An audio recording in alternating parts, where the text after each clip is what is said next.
اعوذ باللہ من الشیطان الرجیم، بسم اللہ الرحمن الرحیم۔ اسلامک تھیم کے پیارے سامعین، میری طرف سے السلام علیکم ورحمۃ اللہ وبرکاتہ۔ اسلامک تھیم چینل کو جس نے ابھی تک سبسکرائب نہیں کیا تو پلیز اس کو سبسکرائب کریں تاکہ ہر نئی آنے والی ویڈیو کا نوٹیفیکیشن بآسانی آپ تک پہنچ جائے۔ عبدالمجید جج اولاد ایک ایسی نعمت ہے جس کی قدر وہی انسان محسوس کر سکتا ہے جو ایسی نعمت سے محروم ہوتا ہے۔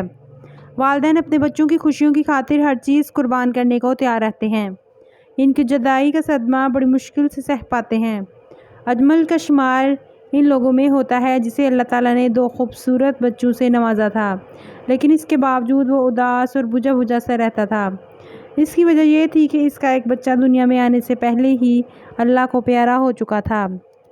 یہاں تک تو اجمل نے مجھے بتا دیا تھا، لیکن اس کے آگے کچھ بھی بتانے میں وہ ہمیشہ ہچکچاہٹ سی محسوس کرتا تھا۔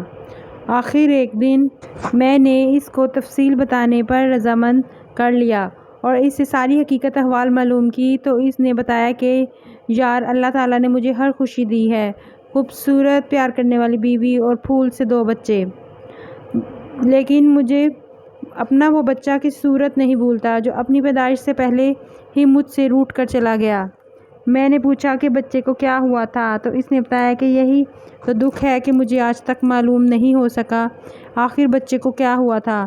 اجمل کی آنکھوں میں آنسو جھلملانے لگے، پھر وہ خود کو سنبھالتا ہوا بولا، ہم حسب معمول رات کو سو رہے تھے کہ اچانک مجھے آہٹ سی محسوس ہوئی۔ میری بیوی ساتھ والے بیڈ پر درد سے تڑپ رہی تھی۔ میں کسی قسم کا خطرہ مول نہیں لینا چاہتا تھا، لہٰذا میں نے اسے فوری طور پر ہسپتال لے گیا۔ میں اس کی حالت دیکھ کر نہایت پریشان ہوں، لیکن وہ سنبھل گئی اور کہنے لگی، اب وہ کچھ بہتر محسوس ہو رہا ہے۔ اب آدھی رات کو ہم کیا کر سکتے ہیں؟ بہتر یہی ہے کہ صبح کا انتظار کیا جاتا۔ صبح ہم مقامی ہسپتال پہنچے تو دل میں ڈر رہا تھا اور دعا کر رہا تھا کہ خدا کرے ہمارا بچہ تندرست ہو۔ جب مڈ وائف دائی نے معائنہ کیا تو اس نے بتایا کہ بچے کے دل کی دھڑکن کام نہیں کر رہی۔ چنانچہ میں نے اپنی بیوی کا الٹرا ساؤنڈ کروایا اور میرا ڈر حقیقت بن کر میرے سامنے تھا۔ میں نے مانیٹر میں اپنے بچے کی شبیہ دیکھی اور جس کا نام میں نے پہلے ہی خرم رکھ چکا تھا۔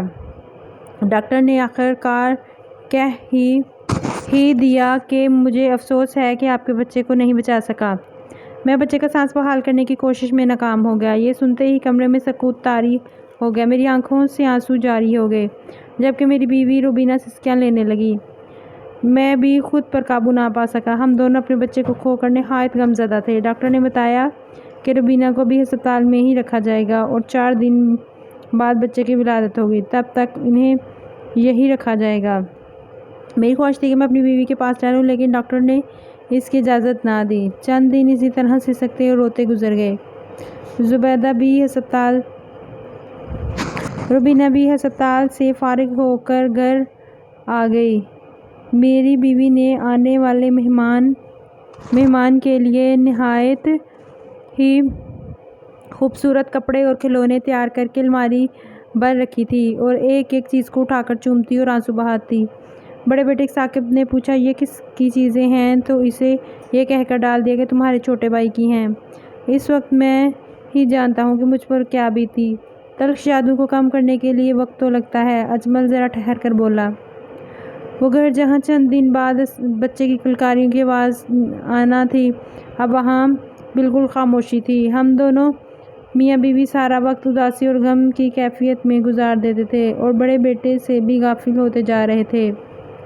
کچھ عرصے کے بعد میری بیوی دوبارہ امید سے ہوئی تو اس مرتبہ ہم ہر قدم پر چوکنا رہے۔ پھر اللہ نے ہمیں ایک خوبصورت بیٹے سے نوازا۔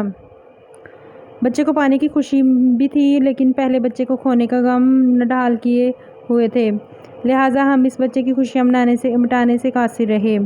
بڑا بیٹا اپنے بھائی کو پا کر بہت خوش تھا۔ وہ سارا وقت اس کے لیے کچھ نہ کچھ کرنا چاہتا تھا، لیکن میری بیوی بھی اس بچے کی شکل دیکھنے سے گریزاں تھی۔ ایک لڑکی بچے کو دیکھ بھال کے لیے رکھ لی گئی، وہیں اسے سنبھالتی تھی۔ میں نے اجمل کو ساری باتیں غور سے سنی اور اسے سمجھایا کہ تم جو کچھ کر رہے ہو اس بچے کے ساتھ ناانصافی ہے۔ یہ بھی تو سوچو، خدا نے اگر تم سے کوئی چیز چھینی ہے تو اس کا بدل بھی تو دیا ہے۔ تم یہی سمجھو کہ خدا نے تمہیں وہی بیٹا دیا ہے جو تم سے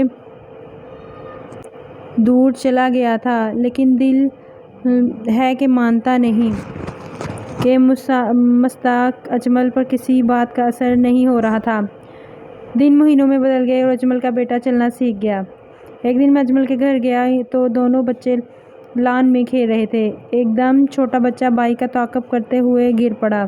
ملازمہ بھاگی بھاگی آئی، لیکن بچے کی ماں ٹس سے مس نہ ہوئی۔ میں یہ دیکھ کر سوچنے لگا کہ آخر اتنی بے حسی کیا جو ماں بچے کی پرواہ نہیں کی، مانا کہ انہوں نے پہلے ایک بچہ کھویا ہے۔ خدا نخواستہ اگر اسے کچھ ہو جاتا تو کیا ہوتا؟